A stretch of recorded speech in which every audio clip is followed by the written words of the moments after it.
তাহলে আমি আপনাদের সামনে পিতামাতার প্রতি সন্তানের কর্তব্য সম্পর্কে সংক্ষিপ্তরূপে কিছু আলোকপাত করার চেষ্টা করব।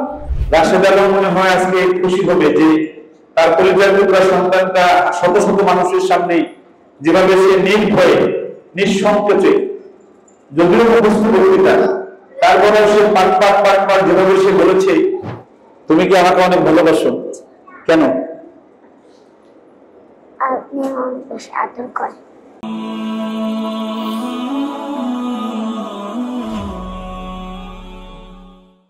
নারায়ে তাকবীর, ছোট হুজুরের আগমন, ছোট হুজুরের আগমন, ছোট বক্তারে একটা ফুল দিলাম আমি পুরস্কার।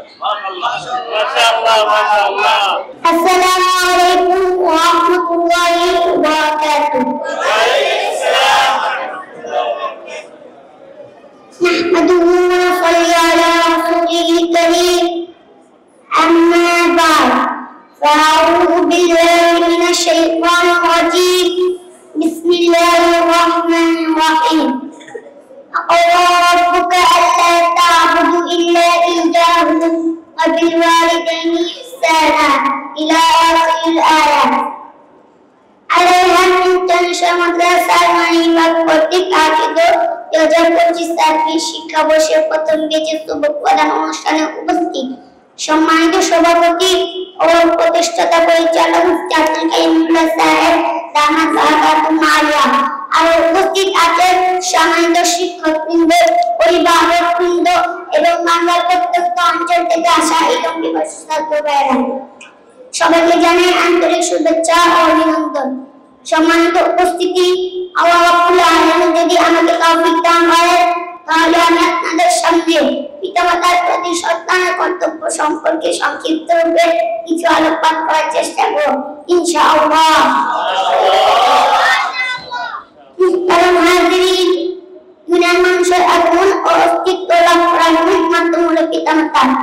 তাই দুনিয়ার মধ্যে মানুষের প্রতি মানুষের যত অনুগ্রহ রয়েছে, তার মাঝে সবচেয়ে বড় অনুগ্রহ হলো সন্তানের প্রতি পিতামাতার দয়া ও অনুগ্রহ।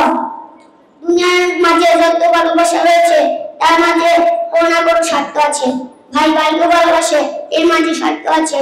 বোন বোনকে ভালোবাসে, এর মাঝে স্বার্থ আছে। স্বামী স্ত্রীকে ভালোবাসে, এর মাঝে স্বার্থ আছে। স্ত্রী স্বামীকে ভালোবাসে, এর মাঝে স্বার্থ আছে। কিন্তু পিতামাতা সন্তানকে ভালোবাসে, এর মাঝে কোনো স্বার্থ নেই। এই উপস্থিতি, আল্লাহ তাআলা পিতামাতার প্রতি আদব, সম্মান এবং তাদের সাথে সৎ ব্যবহার করাকে নিজের ইবাদতের সাথে একত্রিত করে ফরজ করেছেন। পিতামাতার হক সম্পর্কে আল্লাহ ছয়টি নির্দেশ দিয়েছেন।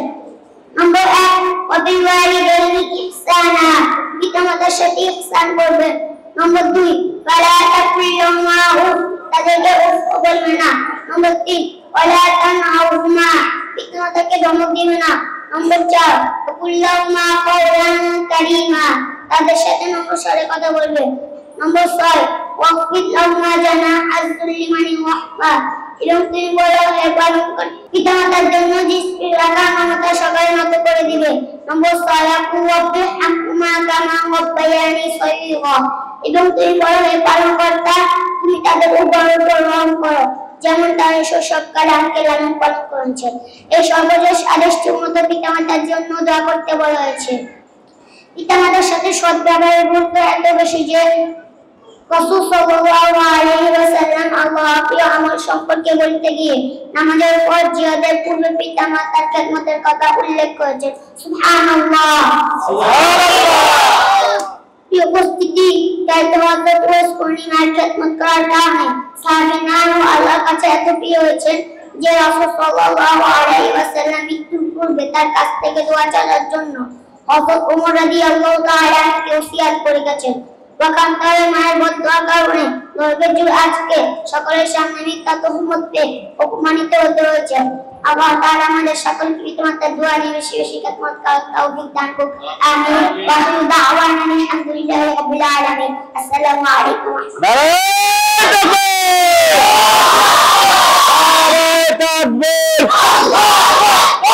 এর নাম কি? নাহিদুল ইসলাম। নাহিদ সাহেবের আগমন। এই নাহিদের বিষয়ে একটু বলি। নাহিদ হলো ওর বাবা একজন আর্মিতে চাকরি করে, না আর্মিতে চাকরি করে, আজ থেকে 1 বছর আগে, না হ্যাঁ 1 বছর আগে নাহিদ আমার কাছে আসলো ওর বাবা আর মা সহ। ওকে ভর্তি করতে আমি খুব বোঝালাম আমার বাবাকে যে এত ছোট মানুষ থাকতে পারবে না, আপনি দয়া করে নিয়ে যান, 1 বছর পরে আসে। ওর মা মনে হয় এখানে আছে। ও তখন বলতেছে যে তুমি কিভাবে বোঝো আমি থাকতে পারবো না। সুবহানাল্লাহ। ও বলতেছে যে আমি থাকতে পারবো তো। আল্লাহু আকবার। আমি ওর বাবা একজন সরকারি কর্মকর্তা, সে তখন বলল হুজুর আমার স্ত্রীকে সহ এখানে ভাড়া দিয়ে দেয়, তাহলে আমার ছেলে কোনোভাবেই বাসায় থাকবে না, ও বাড়ি থেকে আমাদেরকে 1 বছর যেমন জ্বালাইতেছে, আমি যেন আপনার কাছে দিয়ে যাই। আজকে আমার মনে হয় আমাদের ওই আর্মির ভাই, তোমার বাবার নাম কি? রাশেদ আলম, মনে হয় আজকে খুশি হবে যে তার পরিবার টুকরা সন্তানটা শত শত মানুষের সামনে যেভাবে সে নির্ভয়ে নিঃসংকোচে, যদিও মুখস্থ বক্তৃতা, তারপরে সে পাট যেভাবে সে বলেছে পিতামাতা সম্পর্কে। প্রিয় মারা, প্রিয় ভাইয়েরা, আপনার যারা নেটে দেখবেন, আপনার সন্তানকে কেন কোরআন শিখাবেন, মানে কি কারণে কোরআন শিখাবেন? আমরা প্রতিটা পরতে প্রতিটা মুহূর্তে আমরা আপনার সন্তানকে পিতামাতার যে গুরুত্ব, মর্যাদা, সম্মান, এটা আমরা বলতে থাকি। পিতামাতা কি জিনিস এটা আমরা কোরআন এবং হাদিসের আলোকে এই কওমি মাদ্রাসায় বলতে থাকি। এই জন্য আপনার সন্তানকে মাদ্রাসায় পড়াবেন। আজকে আপনারা শুনে খুশি হবেন, এক ওসি সাহেব, আমি একটা মাদ্রাসায় দাওয়াত ছিল আমার রাহেন, এক ওসি তার ছেলেকে হাফেজ বানাই ফেলছে মাত্র 4 মাসে। সুবহানাল্লাহ। তার মেয়েকে হাফেজ বানাই ফেলছে। ওসি, রানী ওসি। উনি ঘটনা বলল যে হুজুর, করোনার সময় আমি ঘরে বসে বসে কোরআন তেলাওয়াত শুনতাম আর অনুবাদ শুনতাম। তো অনুবাদে আমি এমন কিছু কথা পেয়েছি, রিমাইন্ডার্স করেছি আমি, যে কথাগুলো এখন বলতেছে সে সব কোরআনে আছে। যারা বলেন সুবহানাল্লাহ। সাথে সাথে আমার ভিতরে লাগা দিল যে আমরা বিপদে আছি। ওনার স্ত্রীও বড় কর্মকর্তা, বললো যে আমি সাথে সাথে রাত্রে আমার বউকে ডাকলাম, ডেকে বললাম যে আমরা ভুলের মধ্যে আছি, আমাদের সন্তানদেরকে আর একদিনও আর স্কুলে পাঠানো যাবে না। ওনার সন্তানদের ইংলিশ মিডিয়ামে পড়তো, বলতো এখন থেকে আমার সন্তান হাফেজ হবে। যদি বলে সুবহানাল্লাহ। আল্লাহ আমাদের এই আর্মির এই ছেলেকে, নাম কি আব্বা তোমার? তুমি এত সুন্দর কেন? হ্যাঁ, তুমি কি আমাকে অনেক ভালোবাসো? কেন? আপনি আমাকে বেশি আদর করেন। বুঝি নাই, জোরে বলো। আপনি আমাকে বেশি আদর করেন এই জন্য আমি ভালোবাসি। ওকে এরকম টাস দেখছেন কেমন টাস করে ওর কথাগুলো? আমি আপনাদের সাক্ষী রেখে বলছি, আমি যতদিন বেঁচে আছি মৃত্যুর আগ পর্যন্ত আমি অজান্তে এদের সাথে খারাপ ব্যবহার করতে চাই। বলেন ইনশাআল্লাহ। আমার শিক্ষকদের কাছে আমার অনুরোধ, যতদিন এই পেশায় থাকবেন ছেড়ে দেন।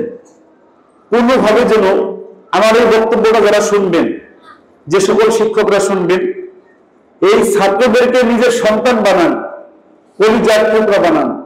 এই ছাত্ররা আপনাকে শুধু দুনিয়ায় নয়, আপনাকে কিয়ামতের দিনও আপনাকে ভুলবে না। ঠিক না বেটি? আর দুনিয়াও আপনাকে ভুলবে না। যেদিন আপনার এই ছাত্র অনেক বড় হবে, আপনি যদি বিপদে পড়ে যান, ওই বিপদে আপনার সন্তান পাশে না আসলে আপনার ছাত্ররা অবশ্যই পাশে আসবে। আসবে না? ইনশাআল্লাহ। আব্বা তুমি আমার দোয়া দিও। চুমুরিবারটা মাশাআল্লাহ। আমি তার বক্তৃতা শুনে সত্যিই খুশি হয়েছি। একটা লাল গোলাপ তাকে উপহার দিলাম, সাথে তাকে দেখি তাকে পকেটে কি আছে, সাথে তাকে 500 টাকা নগদ পুরস্কার দিলাম। এই টাকা বিয়ের পরে বউকে দেখাতে হবে। আল্লাহ। আজকে আপনাদের এইখানে একটা ছেলে আমাকে যে 500 টাকা দিয়েছে, বুঝছেন, তার টাকাটা আমি নিব। বলছে টাকা তুমি, টাকাটা কিসের টাকা? ওর বাবা ওকে 1 মাস আগে টাকাটা দিয়েছে মজা করার জন্য। এই টাকা না ভাঙিয়ে আমার জন্য রেখে দিয়েছে। বললাম যে টাকাটা আমি নিব, ওর বাবা বলছে, বাবা ছিল পাশে, যে টাকাটা না নিলেও কষ্ট পাবে, টাকাটা নিয়ে নিল। আলহামদুলিল্লাহ আমি এই টাকাটা নিয়েছি। ঠিকঠাক 2 মিনিট পরে একটা এটিএম ছিল আমার কাছে গেছে। আপনারা সিসি ক্যামেরা চেক দিতে পারেন, ওই 500 টাকা আমি তাকে দিয়ে দিচ্ছি।